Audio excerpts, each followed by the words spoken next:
Hey guys, welcome back to the Eaton Homestead. Nate and I just got home from a week-long vacation camping trip with the kids. It was so much fun. We are relaxed and rejuvenated and ready to get started, and I figured I would whip out the camera and do a little vlog because I need to show you what happens when you leave the homestead for a week. This is what we came home to, and I harvested out of the garden yesterday. Before we left, I harvested everything that was ripe and ready to be picked, which was just like a couple of tomatoes and a couple of cucumbers, which we took camping so that I could have tomato sandwiches. But isn't this nuts? It's crazy. I'm so excited. I've really got my work cut out for me today. These are some Aunt Molly's ground cherries, which Nate and Amelia really like.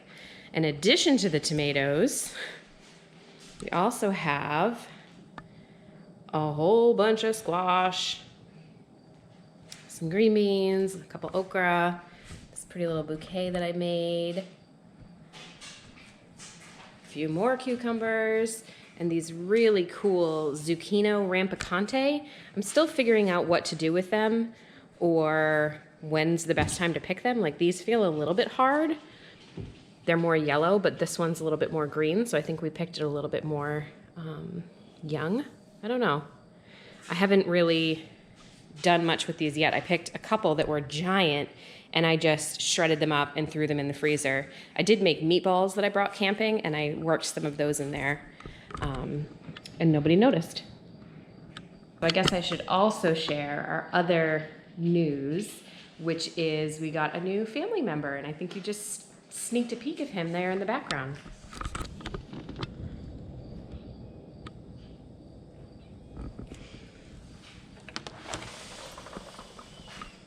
Hi, Leo. This is our newest family member. This is Leo. I had put a call out on Facebook, I don't know, a couple months ago anyways, looking for a cat, and I was looking for a barn cat. But somebody reached out to me and said, I have the cat for you. He's so sweet. He really loves to catch mice inside the house, and I think he would really like to be an outdoor cat. So we ended up making arrangements, and we took Leo in. He hasn't caught anything yet. Have you, bud? You want to get down? He hasn't caught anything yet. He really is very, very sweet, though. He loves to snuggle. As soon as I lay down, he comes and he lays on top of my chest, which is funny because he's 18 pounds and that's a little bit of weight on your chest, but he's so snuggly and he kisses a lot, which I only had one cat when I was a kid, but I've never met a cat that like licks so much. But he's really, really sweet and we're excited to have him. Even if he doesn't catch mice, now we have a house cat. But we have been letting him outside, and he really loves to go outside. I saw him chasing and pouncing at grasshoppers out in the backyard one day, so we'll see. Maybe he'll catch some things. Maybe he'll just be a snuggly friend for our family.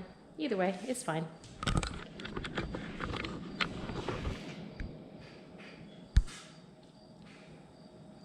Leo and Luna are not the best of friends, but they are learning to live with each other now.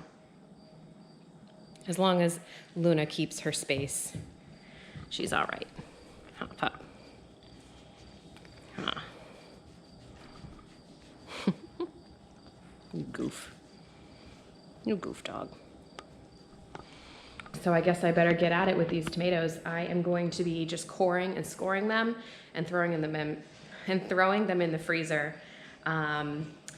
If you freeze them and then you take them out and let them thaw, the skins slip off really easily. So I have found that to be just so much simpler, so much cleaner than trying to like boil them and put them in ice water and get the skins off that way. So that's what I'm gonna do with all of these today so that I can just build up a big stash of frozen tomatoes and then do a big batch of tomato sauce, like for pasta or maybe some pizza sauces, another day when I have more time and I have a big stash ready to go and I can do one big canning day.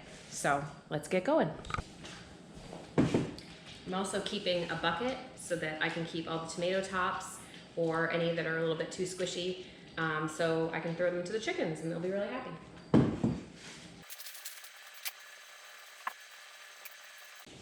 Nuts. That's huge. I think that this was my biggest one. And I think this is a Berkeley tie-dye. Got a little bit of sunburn, I think, but it still looks awesome. I love the streaking in this variety. I think I should weigh this.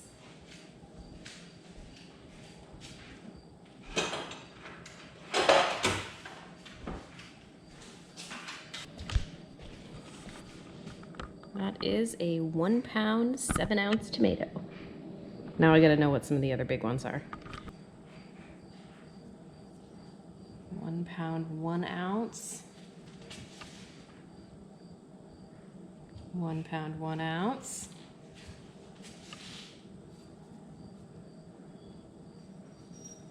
1 pound, almost 6 ounces. Those are my biggest ones. 15 ounces, 14 ounces. Yeah, those are my biggest ones. So again, all that I'm doing here is I'm just cutting out the core.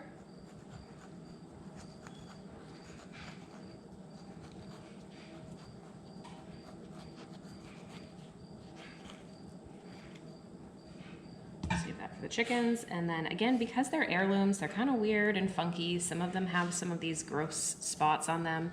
So I just cut that stuff out and throw it in the chicken pile. So I'll cut off this sunburn piece.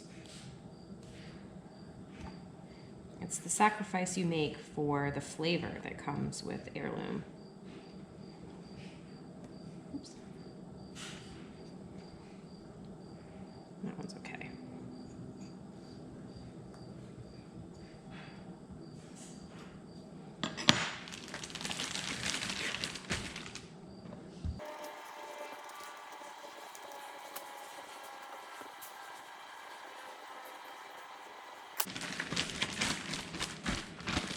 A lot more bags.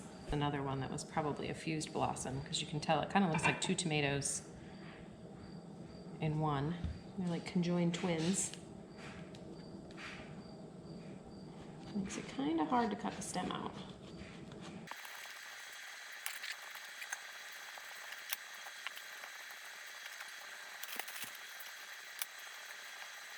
I think these were one of my favorites that I grew this year. I cannot remember which variety these are. I think that they are chocolate stripes, which is a variety that my best friend Kate started and she gave me some of. I think that if they were to get more sunshine, that their stripes would be more brown or purpley colored. But even the way that they are, I just think they're so pretty and cool looking. And this is another variety that I am just absolutely in love with. It gets these really, really dark, I mean, that's like black shoulders. But these are called Dark Galaxy, and you can tell because they get very dark. And on the bottom, they're very spotted. And it definitely looks like a galaxy in that tomato. I just think that's so cool. And I love how dark they got. This is another super fun variety. This is called Costoludo Genovese. It's very fluted, is the word that I learned what this sort of shape is. Amelia said she thinks it looks like brains. It's just so ugly, it's cute. I don't know how much actual tomato I'm going to be able to get off of these though, because they're so compacted. That's another one.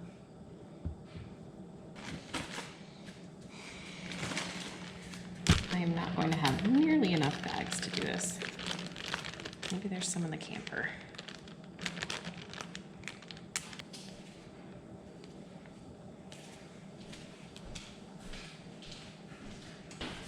Another little pro tip, if you accidentally pick some unripe tomatoes while they're still green, I did this a few times when I cut a branch and I took off more than I had intended to. These are not quite ripe yet.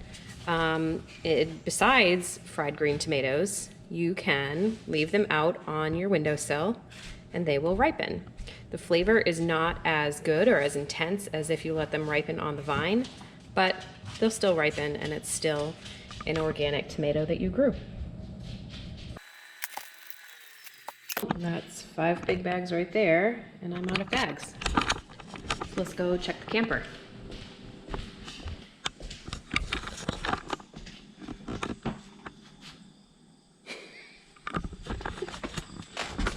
Success, I found some more.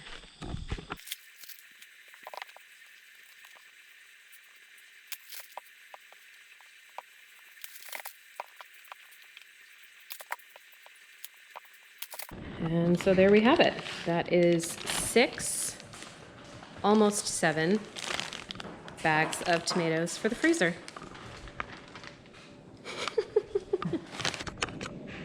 All right, so let's go bring these scraps down to the chickens. We're gonna love me today.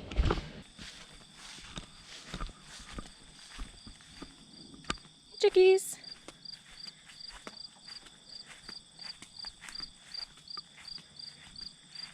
Chickies.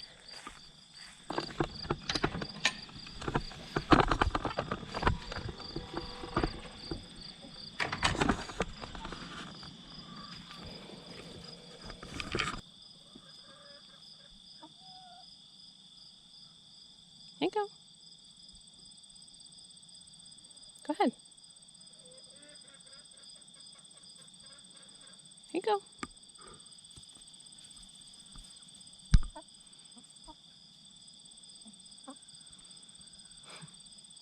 So I get a lot of questions. My black chickens here, you can see, don't have many feathers on their back. And I don't know what that is about. Baby rooster back there is learning how to crow. You can see a little bit of it on the other girls.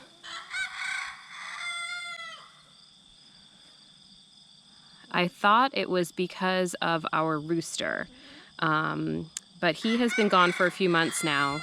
We took care of him because he just was very aggressive and was really, really rough on the girls and would pick their feathers out. So I don't know if it's just that their feathers won't grow back or if it's some kind of like a mite thing, or now that they had started pecking each other's feathers that they just keep doing it. I don't know.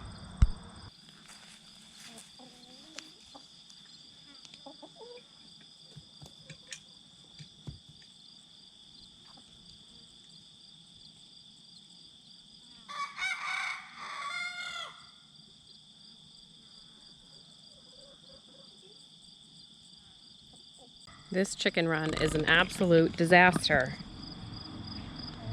We haven't been in here to mow or weed whack or anything, so the weeds are just like taking over.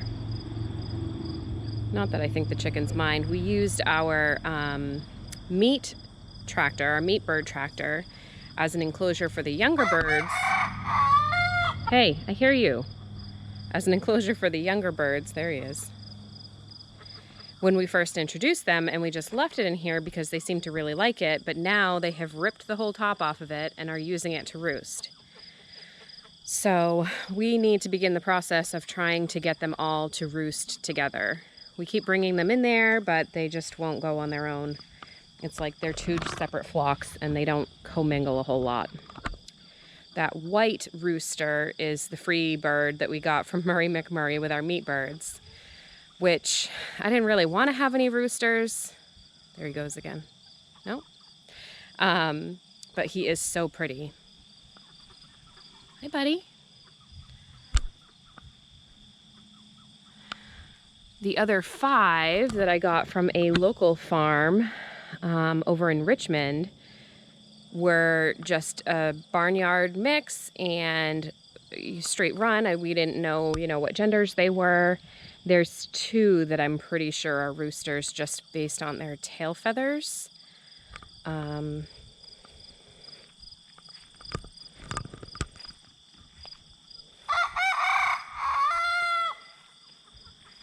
I don't know if you can really see them, but they're especially skittish. But I think that black one right by the white rooster, and I think that the brown one, the all dark brown one, their tail feathers are looking like roosters. So that's 3 roosters. These other 3, the 2 black ones and the kind of Americana looking one, the one that's very speckled, gray and brown, I'm not sure. Those could be hens. I think that they're hens. I'm not sure. This white one, I need to go look at my Murray McMurray catalog to see if I can try and figure out what breed he is. He's really pretty. He's been killing us because he's at that like awkward teenager stage where his voice is changing and he's trying to figure out how to crow. So he's very cackly, but he's awfully pretty. And I have no idea what he is. So I don't know, we'll see. I think that 3 roosters is gonna be too many to keep in this enclosure with only 6, 7, 8, 9 hens. That's too many roosters for too few hens. You crazy boy, what are you doing?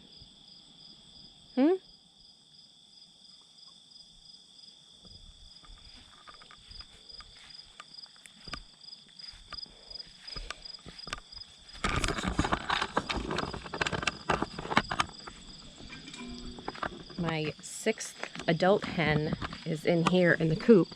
She is wicked broody. My battery died. So yes, she is wicked broody, and I just can't seem to break her of it.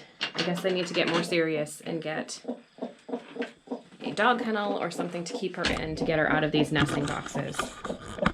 Oh, chickie. She gets so mad at me when I do this, but gotta be done. You're gonna end up right back in here, aren't you? She won't bite me.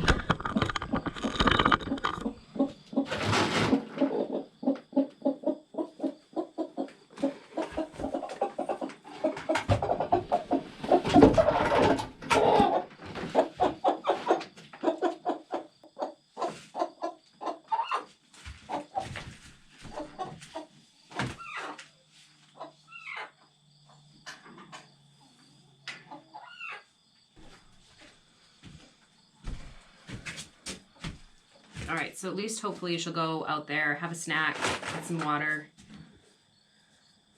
before she comes in and tries to hatch unfertilized eggs again.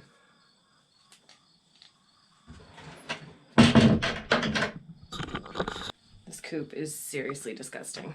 That's going on the list. Well, that's it for today. I gotta head inside, get those tomatoes in the freezer, look around here, see if I can find Leo. I'm sure he's prowling around catching grasshoppers instead of rats. And I gotta go get the kids. They spent the night at my parents' house last night, so I gotta go pick them up and get ready for our week. Thanks for hanging out with me. I love sharing the homestead with you and all the stuff that we're doing. Please hit that subscribe button and like our channel just so that we can continue to grow it. Really appreciate it. Thanks. Bye.